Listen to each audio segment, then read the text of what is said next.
Hello students, welcome back in my YouTube channel. Students, if you are new to my channel, please subscribe my channel and hit the bell icon so you get the latest notifications timely.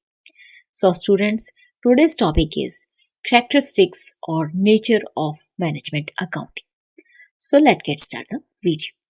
The task of management accounting involves furnishing of accounting data to the management for basing its decision on it. तो students management accounting का जो task है, management accounting क्या करती है? Accounting informations को use करती है जो कि हमारी फाइनेंशियल स्टेटमेंट्स में अवेलेबल होती हैं। फाइनेंशियल स्टेटमेंट्स जैसे कि आप प्रॉफिट एंड लॉस अकाउंट बनाते हैं, बैलेंस शीट बनाते हैं, उसमें जो भी हमारा डाटा अवेलेबल होता है उसको यूज करके वो हमें इंफॉर्मेशंस प्रोवाइड करती हैं, डाटा प्रोवाइड करती हैं, जिसके बेस पे मैनेजमेंट जो है अपने कंपनी के डिसीजंस ले सकती हैं।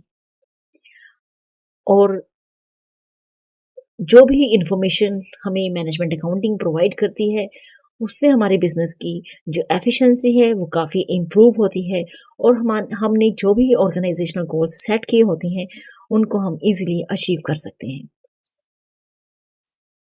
तो चलिए देखते हैं मैनेजमेंट अकाउंटिंग की क्या इंपॉर्टेंट मेन कैरेक्टरिस्टिक्स हैं। Number 1 is providing accounting information. तो स्टूडेंट्स मैनेजमेंट अकाउंटिंग जो है सबसे पहले तो वो बेस्ड किस पे है? वो बेस्ड है हमारी अकाउंटिंग इंफॉर्मेशन पे। अकाउंटिंग इंफॉर्मेशन क्या है? जो कि हमारी फाइनेंशियल स्टेटमेंट्स जो हम अपनी कंपनी में बनाते हैं, profit and loss account, balance sheet, उस डाटा को हमारी मैनेजमेंट अकाउंटिंग यूज करती है, उस इंफॉर्मेशन को यूज करती है। तो सबसे पहले collection and classification of data is a primary function of accounting department. तो जो भी हमारी कंपनी में अकाउंटिंग डिपार्टमेंट है उनका सबसे पहला काम क्या होता है? कलेक्शन करना, क्लासिफिकेशन ऑफ डाटा। जो भी डाटा हमारे पास अवेलेबल है उसको कलेक्ट करना, पहले तो सबसे पहले डाटा कलेक्ट करना डिफरेंट सोर्सेस से और उनको क्लासिफाई करना section wise, topic wise, item wise. ये अकाउंटिंग डिपार्टमेंट का काम होता है।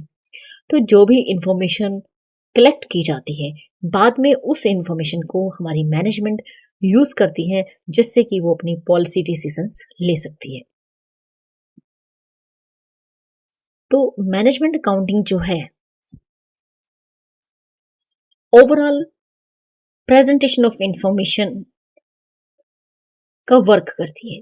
मींस मैनेजमेंट अकाउंटिंग जो है जो भी हमारे पास इंफॉर्मेशन अवेलेबल है फाइनेंशियल स्टेटमेंट्स में उसको वो इस तरह से प्रेजेंट करती है कि जिससे हम अपनी जो मैनेजरियल नीड्स है, जो मैनेजमेंट को जरूरत है जिस इंफॉर्मेशन की, वो उसे यूज कर सकती है। तो इस तरह से मैनेजमेंट अकाउंटिंग जो है एक तरह से एक सर्विस फंक्शन है और ये important information different levels of management को प्रोवाइड करती है, चाहे वो हमारा प्रोडक्शन डिपार्टमेंट हो, सेल्स डिपार्टमेंट हो, मार्केटिंग डिपार्टमेंट हो या कैश डिपार्टमेंट हो, कोई भी डिपार्टमेंट हो, उनको वो सर्विस प्रोवाइड करती है, इंफॉर्मेशन प्रोवाइड करती है ताकि वो इंपॉर्टेंट डिसीजंस हर डिपार्टमेंट अपने लिए ले सके। Next is second cause and effect analysis. तो स्टूडेंट्स फाइनेंशियल अकाउंटिंग हम यूज करते हैं। फाइनेंशियल अकाउंटिंग का जो काम है वो क्या है? सिर्फ आप प्रॉफिट एंड लॉस अकाउंट बनाते हैं और अल्टीमेट रिजल्ट आप शो करते हैं, फिर चाहे आपको नेट प्रॉफिट हुआ हो या नेट लॉस हुआ हो, तो ये सब काम हमारा फाइनेंशियल अकाउंटिंग करता है। लेकिन मैनेजमेंट अकाउंटिंग जो है एक स्टेप इससे आगे है फाइनेंशियल अकाउंटिंग से। मैनेजमेंट अकाउंटिंग में हम क्या स्टडी करते हैं? Cause and effect relationship. अगर हमारी बिजनेस में, हमारी कंपनी में लॉस है तो हम मैनेजमेंट अकाउंटिंग की हेल्प से वो रीजंस फाइंड आउट करेंगे कि हमारी कंपनी में लॉस क्यों हुआ। अगर हमारी कंपनी में, हमारे बिजनेस में हमें प्रॉफिट होता है तो मैनेजमेंट अकाउंटिंग की हेल्प से हम उन फैक्टर्स को फाइंड आउट करेंगे जिससे हमारी बिजनेस में प्रॉफिटेबिलिटी हुई है। तो इस तरह से हमारी जो भी प्रॉफिट्स की फिगर है, अगर हमारा बिजनेस प्रॉफिट अर्न करता है तो उस प्रॉफिट फिगर को हम किसके साथ कंपेयर करते हैं? सेल्स के साथ कंपेयर करते हैं। हमारे बिजनेस में जितने भी एक्सपेंडिचर्स हुए उनके साथ हम कंपैरिजन करते हैं। Current assets, interest payable, share capital के साथ कंपेयर करते हैं। तो इस तरह से ओवरऑल हम कॉज एंड इफेक्ट रिलेशनशिप को स्टडी करते हैं मैनेजमेंट अकाउंटिंग में। अगर हमें प्रॉफिट हुआ तो कौन से ऐसे फैक्टर्स थे जिसकी वजह से हमारी कंपनी में प्रॉफिट हुआ, कौन से ऐसे कारण थे अगर हमारी कंपनी में लॉस हुआ तो कौन से ऐसे कारण थे, वो हमें फाइंड आउट करते हैं हम with the help of management accounting only. Next is third point, use of special techniques and concepts. तो स्टूडेंट्स जब भी हम मैनेजमेंट अकाउंटिंग यूज करते हैं तो मैनेजमेंट अकाउंटिंग में हमारे पास कुछ स्पेशल टेक्निक्स होती हैं, कुछ कंसेप्ट्स हैं जिसकी वजह से जो हमारा अकाउंटिंग डाटा है वो काफ़ी ज़्यादा यूजफुल हो जाता है। तो ऐसी कौन कौन सी टेक्निक्स हैं हमारी मैनेजमेंट अकाउंटिंग में, जैसे कि financial planning and analysis, standard costing technique है हमारे पास, budgetary control, marginal costing, project appraisal and controlling account. तो कौन सी टेक्निक हमें कब यूज करनी है ये डिपेंड करता है कि हमारे पास सिचुएशन कैसी है और हमारी जरूरत क्या है। Next is fourth point, taking important decisions.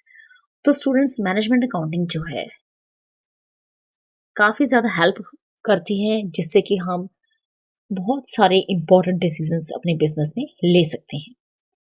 Management accounting जब हम अपने बिजनेस में यूज करते हैं तो मैनेजमेंट अकाउंटिंग की हेल्प की वजह से हम बहुत सारी इंपॉर्टेंट इंफॉर्मेशन मैनेजमेंट को प्रोवाइड कर सकते हैं जिसकी वजह से हमारी जो मैनेजमेंट है अपने डिसीजंस इजीली ले सकती है।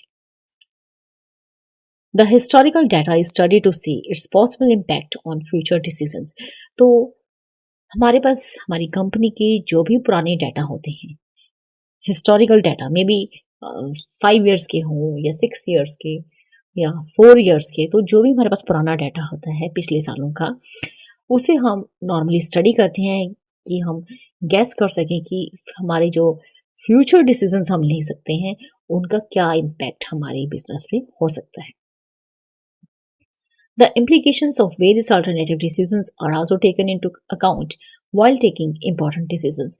तो जब भी हम कोई डिसीजंस लेते हैं, जो डिसीजन हम ले रहे हैं डेफिनेटली इसके अलावा हमारे पास 2-3 या कुछ इससे ज़्यादा या कम आपके पास और अल्टरनेटिव्स अवेलेबल होते हैं। तो आप जो डिसीजन ले रहे हैं इसके अलावा जो भी आपके पास अल्टरनेटिव्स हैं, आप डेफिनेटली जब इंपॉर्टेंट डिसीजंस लेते हैं उनको भी आप कहीं ना कहीं कंसिडर करते हैं जब आप मैनेजमेंट अकाउंटिंग का इस्तेमाल करते हैं। तो इस तरह से management accounting is very helpful for the business. Next is fifth point, achieving of objectives. In management accounting, the accounting information is used in such a way that it helps in achieving organizational objectives.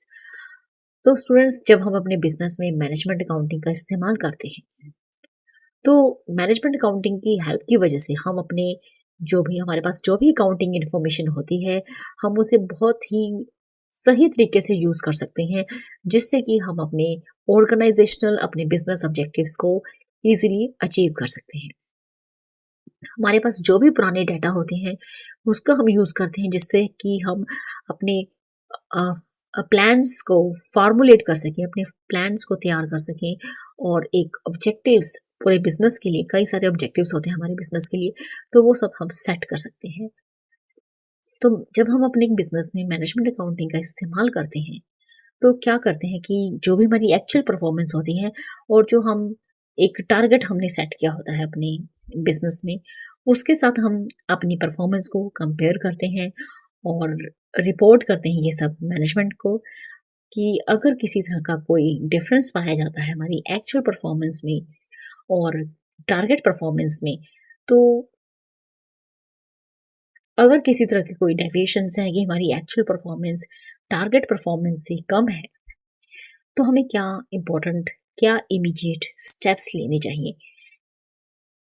ताकि हमारे जो हम अपने targets को easily achieve कर सकें। कौन से ऐसे स्टेप्स होंगे, कौन से ऐसे पॉइंट्स हैं जिसकी वजह से हम अपने टारगेट्स को अचीव कर सकें। तो ये सब होता है हमारी budgetary control and standard costing की हेल्प से।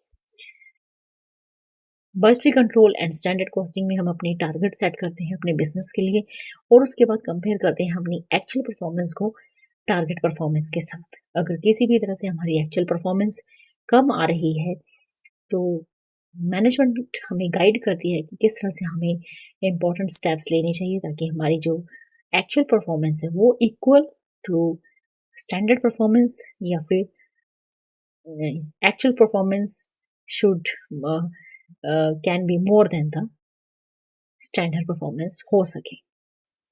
Next is 6 point no fix norms followed. तो स्टूडेंट्स जब हम अपने बिजनेस में फाइनेंशियल काउंटिंग का यूज करते हैं तो कुछ पर्टिकुलर रूल्स हम रूल्स को फॉलो करते हैं। बहुत सारे रूल्स हैं हमारे फाइनेंशियल अकाउंटिंग में, तो सब हम फॉलो करते हैं अपने बिजनेस में। लेकिन दूसरी तरफ अगर हम अपने बिजनेस में मैनेजमेंट अकाउंटिंग का यूज करते हैं तो मैनेजमेंट अकाउंटिंग में कोई स्पेसिफिक रूल्स नहीं है।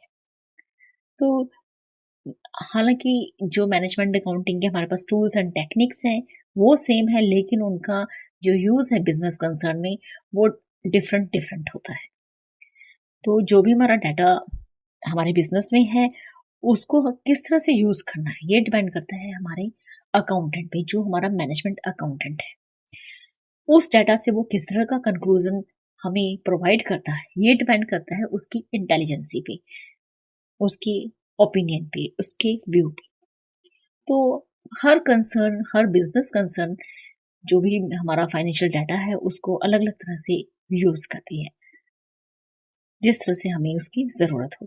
तो so every concern has its own rules and my rules for analysing the data. तो इस तरह से मैनेजमेंट अकाउंटिंग में कोई स्पेसिफिक रूल्स फॉलो नहीं किए जाते हैं।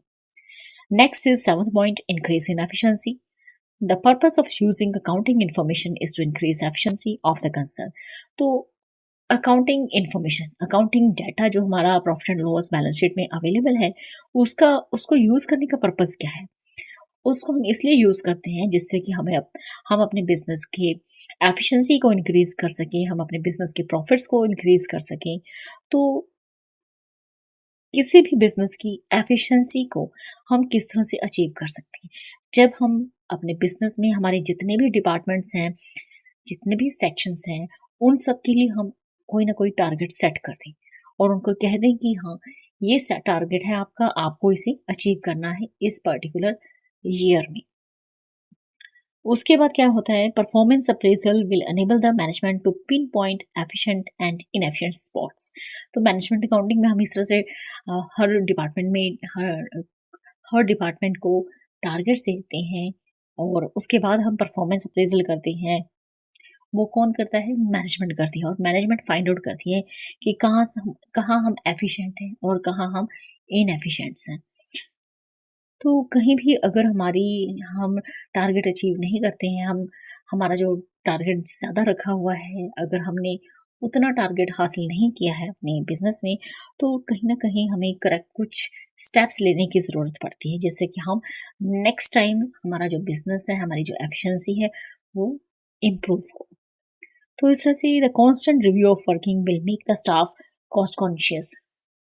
तो इस तरह से अगर हम अपने बिजनेस में हर डिपार्टमेंट के लिए कुछ टारगेट्स रखेंगे तो जो हमारे एम्प्लॉयज हैं वो कहीं ना कहीं कॉस्ट कॉन्शियस अवेयर रहेंगे। Everyone will try to control cost on one's on part. तो अगर हम इस तरह से एक प्रॉपर सिस्टम को फॉलो करते हैं, जैसे हर डिपार्टमेंट के लिए टारगेट्स रख देते हैं, फिर उसको हम इवेल्युएट करते हैं कि क्या उन्होंने वो टारगेट हासिल किए या नहीं किए। तो इस तरह से अगर हम कांस्टेंट रिव्यू रखते हैं उनके हर एक काम का, तो हम अपने बिजनेस में बहुत ही अच्छी एफिशिएंसी ला सकते हैं। और नो डाउट हर कोई बिजनेस में अपनी तरफ से जो खर्चे हो रहे हैं, जो कॉस्ट हो रहे हैं, उसको कंट्रोल करने की पूरी कोशिश करता है। Next is 8th point, supplies information and not decision. तो स्टूडेंट्स हमारे बिजनेस में जो मैनेजमेंट अकाउंटेंट होता है उसका काम होता है मैनेजमेंट को इंफॉर्मेशन प्रोवाइड करना। डिसीजंस लेने का काम जो होता है हमारी बिजनेस में वो होता है टॉप मैनेजमेंट को। The information is classified in the manner in which it is required by the management. तो मैनेजमेंट को जिस तरह की इंफॉर्मेशन चाहिए, जिस फॉर्म में चाहिए, उसको प्रॉपर क्लासिफाइड करके प्रोवाइड करना होता है। तो ये सारा काम होता है अकाउंटेंट का, मैनेजमेंट अकाउंटेंट का। तो मैनेजमेंट अकाउंटेंट जो होता है इज ओनली टू गाइड। तो मैनेजमेंट अकाउंटेंट का काम क्या होता है बिजनेस में? सिर्फ गाइड करने का, not to supply decisions. Management accountant जो है सिर्फ गाइड कर सकता है, वो डिसीजंस मैनेजमेंट को सप्लाई नहीं कर सकता। तो जो भी डाटा मैनेजमेंट अकाउंटेंट मैनेजमेंट को प्रोवाइड करता है, तो मैनेजमेंट जो है उस डाटा से अपने सभी डिसीजंस लेती है कंपनी के regarding. How is the data to be utilised will depend upon the calibre and the efficiency of the management.